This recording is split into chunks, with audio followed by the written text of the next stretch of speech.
Assalamualaikum and welcome to my channel. Today we will discuss the topic that is called as the plasma membrane or cell membrane. Plasma membrane को आप cell membrane भी कहते हैं, plasma membrane भी कहते हैं, plasma Lima भी कहते हैं, लिपिड बाइलेयर भी कहते हैं।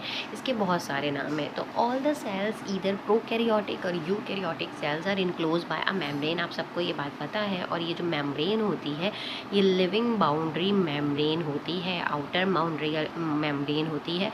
और इसको आप क्या कहते हो? इसको आप प्लाज्मा मेम्ब्रेन कहते हो। और ये साइटोप्लाज्म को एक्सटर्नल एनवायरनमेंट से सेपरेट आउट कर रही होती है। ठीक है।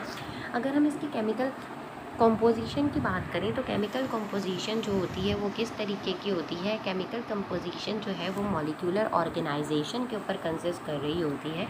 और ये जो मॉलिक्यूलर ऑर्गेनाइजेशन है double layer by layer of phospholipid होती है। और इसके अंदर बीच के अंदर इंटरस्प्रेड हुए होते हैं कुछ प्रोटीन्स, यानी कि ये फॉस्फेट और लिपिड्स की बाइलेयर है। That's why we called is phospholipid bilayer membrane. ठीक है। और कुछ प्रोटीन्स भी इसके अंदर प्रेजेंट होते हैं। ये जो फॉस्फोलिपिड मेम्ब्रेन है और ये जो मॉलिक्यूल्स हैं प्लाज्मा मेम्ब्रेन के, ये अरेंज हो रहे होते हैं इन 2 पैरेलल लेयर्स। ठीक है। और इस तरीके का स्ट्रक्चर जो है वो फॉर्म हो रहा होता है। और non polar hydrophobic and face each other. अभी जो मैंने इस तरीके का आपको स्ट्रक्चर बना के दिखाया है, ठीक है, और ये इस तरीके का स्ट्रक्चर जो होता है, इन्होंने कहा कि जो नॉन पोलर हाइड्रोफोबिक एंड होते हैं ये एक दूसरे को फेस कर रहे होते हैं, ये हाइड्रोफोबिक एंड होंगे। और ये जो हाइड्रोफिलिक एंड होते हैं ये वाटर लविंग होते हैं। और ये वाटर लविंग एंड जो है ये वाटर को जो है वो फेस कर रहे होते हैं, ये एक्सटर्नल इन्वायरमेंट में, यानी कि जो वाटर है उसको। और ये वाला जो मेम्ब्रेन है ये साइटोप्लाज्मिक फ्लूइड को जो है वो फेस आउट कर रहा होगा। तो hydrophobic that means that do not like the water. ठीक है। और वाटर फियरिंग होते हैं। ठीक है। और हाइड्रोफिलिक वाटर लविंग कहलाते हैं। और ये एंड जो है एसोसिएट कर रहे होते हैं with carbohydrate and proteins etcetera से। प्लाज्मा मेम्ब्रेन के अंदर डिफरेंट टाइप के लिपिड्स भी होते हैं, लाइक कोलेस्ट्रॉल, स्टेरॉल, इस तरह के लिपिड्स भी प्रेजेंट होते हैं। और कुछ एनिमल सेल्स के अंदर कोलेस्ट्रॉल जो है वो 50% होता है lipid molecules in plasma membrane. और it is about in the cell membrane of the most plant cell. और ये प्लांट सेल एब्सेंट होता है। ये जो आपके पास कोलेस्ट्रॉल जो होता है ये 50%, ये कोलेस्ट्रॉल जो है प्लांट सेल के अंदर नहीं होता और एनिमल सेल के अंदर प्रेजेंट होता है। Most of the plasma membrane जो है वो तकरीबन 50% लिपिड से, 50% प्रोटीन से बाय वेट, और कार्बोहाइड्रेट पोर्शन इसके अंदर प्रेजेंट होता है, यानी कि ग्लाइकोलिपिड्स, ग्लाइकोप्रोटीन्स, ये सारी चीज़ें 5 to 10% भी प्रेजेंट होती हैं। तो अब यहाँ पे अगर मैं बात करूँ तो डिफरेंट टाइप का अगर स्ट्रक्चर की बात करूँ तो बायोलॉजिस्ट ने different models of cell membrane हमें दिए हैं। और one of the most important model जो है वो सैंडविच मॉडल भी आप इसको कहा जाता है। और इसको आप लिपिड बाइलेयर सैंडविच भी मॉडल भी कहते हो। तो according to this model cell membrane जो है वो लिपिड की बाइलेयर से सैंडविच हुई हुई होती है between inner and outer layer of protein, यानी कि अंदर और बाहर जो है वो प्रोटीन के स्ट्रक्चर होते हैं। Basic structure is called the unit membrane and is present in all cellular organelle. और ये जो यूनिट मेम्ब्रेन स्ट्रक्चर है, ये स्ट्रक्चर जो है लिपिड बाइलेयर का, ये तकरीबन सारे ऑर्गेनल्स के अंदर जो है वो सेलुलर ऑर्गेनल्स में प्रेजेंट होता है। और मॉडर्न टेक्नोलॉजी ने ये रिवील कर दिया है कि जो लिपिड बाइलेयर है is not sandwich between 2 protein layers.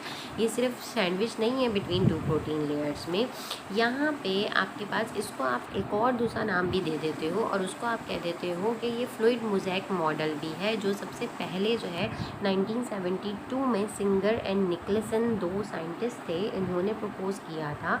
और उन्होंने कहा था कि ये जो है ये फ्लूइड मोज़ेक मॉडल है। और ये जो फ्लूइड मोज़ेक मॉडल है, lipid bilayer is written as a core of the membrane. ये जो लिपिड की बाइलेयर है as a core of membrane जो है वो इसके अंदर वर्कआउट करिए। You can see in this picture ये प्लाज्मा मेम्ब्रेन है, इसके अंदर कुछ कार्बोहाइड्रेट्स, ग्लाइकोप्रोटीन्स भी हैं, कुछ इंटीग्रल प्रोटीन्स भी प्रेजेंट हैं, यानी कि जो उसके अंदर को खुदे हुए होते हैं। और इसको फ्लूइड मोज़ेक भी इसलिए कहा जाता है कि आप उसको ऊपर से अगर देखें तो मोज़ेक की तरीके से जैसे बीच में चिप्स वगैरह पड़ी हुई होती हैं, जो मोज़ेक का जैसे फ्लोर होता है उस तरीके का स्ट्रक्चर ये नज़र आता है। ठीक है।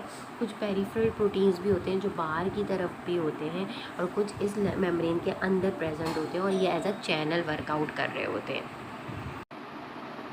अब ये जो लिपिड के बायलेयर जो स्ट्रक्चर है, इसके जो मॉलिक्यूल्स होते हैं वो फ्लूइड स्टेट के अंदर रोटेट भी कर सकते हैं, ट्रांसलेट भी करते हैं, वाइब्रेट भी करते हैं और मॉलिक्यूल्स को एक जगह से दूसरी जगह मूव आउट भी करवाते हैं। और जो प्रोटीन्स इंटीग्रल प्रेजेंट है, इनका काम भी ये होता है कि ये एज अ चैनल जो है वो इन एंड आउट जो है वो मॉलिक्यूल्स को कर रहे होते हैं। तो structure arrangement of membrane protein in the fluid mosaic model are like icebergs in the sea. आपको ये इस पिक्चर के अंदर दिख रहा होगा कि जैसे आइसबर्ग्स जो हैं वो पड़ी हुई होंगी सी के अंदर, इस तरीके का स्ट्रक्चर जो है वो हमें नज़र आता है। The proteins occur as a mosaic of discontinuous particle that penetrate deeply into and even completely through the lipid sheet. कुछ लिपिड शीट के ऊपर पड़े हुए पेरिफेरल प्रोटीन कुछ डीपली पेनिट्रेट हुए हुए हैं। और ये कंपोनेंट ऑफ प्लाज्मा मेम्ब्रेन जो है वो भी मोबाइल है and capable of coming together to engage in various type of transient and semi permanent interaction. जो प्लाज्मा मेम्ब्रेन के कुछ कंपोनेंट्स हैं वो भी मोबाइल हैं और उनके अंदर भी ये काम होता है कि वो इंगेज कर सकें बहुत सारी ट्रांजिएंट और सेमी परमानेंट इंटरेक्शन को। मतलब कि ये सारे सॉल्यूशंस को यहाँ से यहाँ जो भी आइंस वगैरह जा रहे होंगे एक्स्ट्रा सेलुलर फ्लूइड में या साइटोप्लाज्म में आ रहे हैं, उनको इन एंड आउट कर सकता है। तो प्रोटीन्स जो होते हैं जो एसोसिएट करते हैं लिपिड बायलेयर से, वो दो टाइप के हैं, एक इंटीग्रल प्रोटीन कहलाते हैं और एक पेरिफेरल कहलाते हैं। इंटीग्रल इंट्रिंसिक प्रोटीन भी उनका दूसरा नाम है और क्लास ऑफ प्रोटीन है that are directly incorporated within the lipid bilayer, जो लिपिड बायलेयर के अंदर इनकॉर्पोरेट हुए हुए हैं। यहाँ पे ये नज़र जो आ रहे हैं, ठीक है। ये प्रोटीन्स जो है वो प्रोवाइड करते हैं channel through which water soluble substances ions वगैरह आगे पीछे हो सकें extra cellular intra cellular cavity के अंदर। पेरिफेरल प्रोटीन्स जो होते हैं वो प्रोटीन्स होते हैं जो लोकेट करे होते हैं आउटसाइड द लिपिड बायलेयर, और ये आपको यहाँ पे नज़र आ रहे होंगे बाहर, ठीक है। ये पेरिफेरल प्रोटीन का काम क्या होता है कि ये साइटोप्लाज्मिक सब्सटेंस से सरफेस से लूजली अटैच्ड होते हैं और ये प्रोटीन्स जो हैं कुछ लिपिड प्रोटीन्स को कार्बोहाइड्रेट ग्लाइकोप्रोटीन्स को जो है वो अटैच हुए हुए होते हैं और हो सकता है कि ये अरेंज हो as a mosaic within the cell membrane, but they do not have the proper function, ठीक है। उनका कोई ऐसा फंक्शन नहीं होता, लूजली अरेंज करा हुआ होता है इन्होंने अपने साथ लिपोप्रोटीन्स को और ग्लाइकोप्रोटीन्स वगैरह को। फंक्शन अगर प्लाज्मा मेम्ब्रेन की बात करें तो सबसे पहला इंपॉर्टेंट फंक्शन ये है कि ये प्लेटफॉर्म प्रोवाइड कर रहा है for receptor channels enzyme antigen fluidity etcetera सब इन एंड आउट, जो भी सेमी परमिएबल मेम्ब्रेन से हो सके, because the membrane is semi permeable in nature. But the main and the most important function are protection of the cell cytoplasm. Cytoplasm को ये protect out कर रहा है, ठीक है, to regulate the flow of solution and material in and out of the cell with certain limitations. अब वो limitations क्या हैं, क्योंकि ये सेमी परमिएबल है, फुली परमिएबल तो है नहीं, तो कुछ चीज़ों को ये चेक करेगी, उनके फ्लो को, और कुछ चीज़ों को चेक करके ही बाहर और अंदर जो है वो भेजती है across the membrane which is necessary to maintain suitable pH, ionic concentration for enzyme activity and excrete toxic substances. जो भी चीज़ें इसको in and out flow out करानी है across the membrane, it will be checked because they have the some limitations, ठीक है। This membrane have some limitations. Lipid bilayer जो है वो fluidity in variable temperature conditions. अब लिपिड बायलेयर जो है वो फ्लूइडिटी भी कंट्रोल कर रही है। कुछ कंडीशंस ये हैं कि अगर टेम्परेचर ज़्यादा हो जाए या कम हो जाए, अनसेचुरेटेड फैटी एसिड इसके अंदर है, तो फ्लूइडिटी ऑल्सो इंक्रीज़ होगी, flexibility of cell membrane also increase होगी। तो it also controls the movement of polar molecules and ions, उनकी मूवमेंट को भी ये कंट्रोल कर रही है। आइंस को या आइंस का एक्सचेंज लिमिटेशंस में होगा। डिफरेंशियली और सेलेक्टिवली परमिएबल है तो due to the presence of specific channel proteins which permit only specific molecules. इसके अंदर से कुछ ही स्पेसिफिक प्रोटीन्स ही जाएंगे, स्पेसिफिक मॉलिक्यूल्स ही पास आउट हो सकेंगे। जो प्रोटीन पास आउट होंगे वो प्रोटीन कैरियर कहलाते हैं और वो फॉस्फोलिपिड बाइलेयर के अंदर एम्बेड हुए हुए होते हैं। Some extrinsic protein also work as an enzyme, यानी कि ATPase complex to synthesise ATP। उनके अंदर जो बाहर के जो प्रोटीन्स होंगे उनमें ATPase कॉम्प्लेक्स वगैरह अरेंज हुआ होता है ताकि वो ATP सिंथेसाइज कर सकें। सम प्रोटीन्स जो होते हैं वो कॉन्जुगेटेड होते हैं, जैसे लिपोप्रोटीन, ग्लाइकोप्रोटीन वगैरह, वो as a receptor for different hormones भी वर्कआउट कर रहे होते हैं। और कुछ प्रोटीन्स जो है वर्क कर रहे होते हैं as an antigen like RH protein of RBCs वगैरह। ठीक है, अगर हम रोल ऑफ प्लाज्मा मेम्ब्रेन की बात करें in regulating interaction with its environment for entry and exit, two main processes of transport यहाँ पे चल रहे हैं। एक पैसिव ट्रांसपोर्ट कहलाता है, एक एक्टिव कहलाता है। पैसिव ट्रांसपोर्ट क्या कहलाता है? जो transport of molecules bye simple diffusion और ऑस्मोसिस कर रहा हो विदाउट कंजप्शन ऑफ ATP, यानी कि एनर्जी की रिक्वायरमेंट नहीं हो, चीज़ें आ जा रही हैं across the semi permeable membrane, लेकिन ATP की ज़रूरत नहीं है। एक्टिव ट्रांसपोर्ट के अंदर क्या होता है? अगेंस्ट द कंसनट्रेशन ग्रेडियंट जो है वो काम हो रहा होता है with the use of energy, ATP required होता है।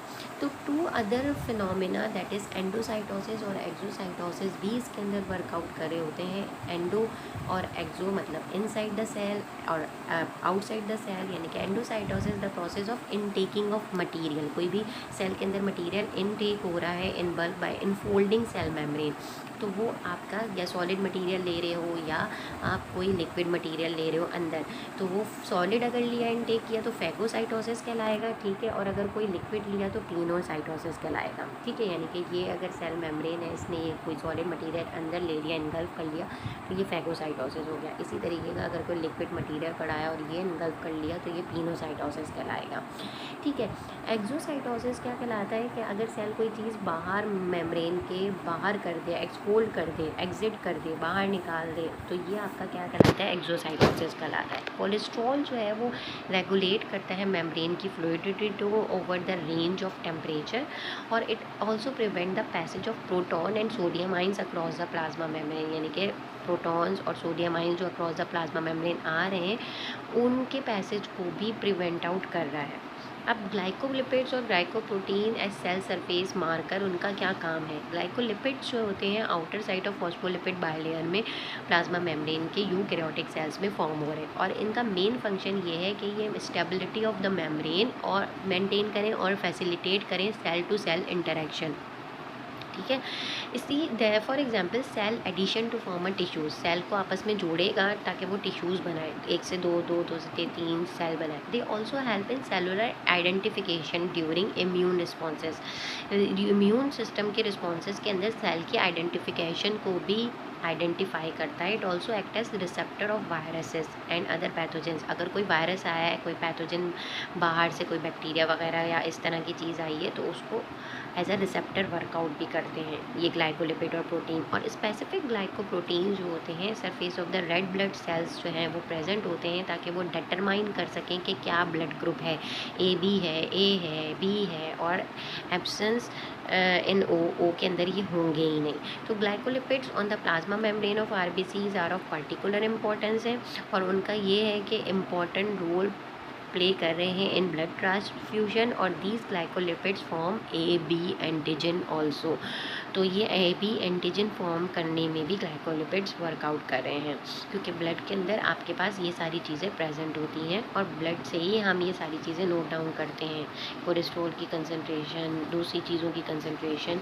ठीक है, तो that's it for today. If you like it kindly subscribe my channel. Thank you and अल्लाह हाफिज़।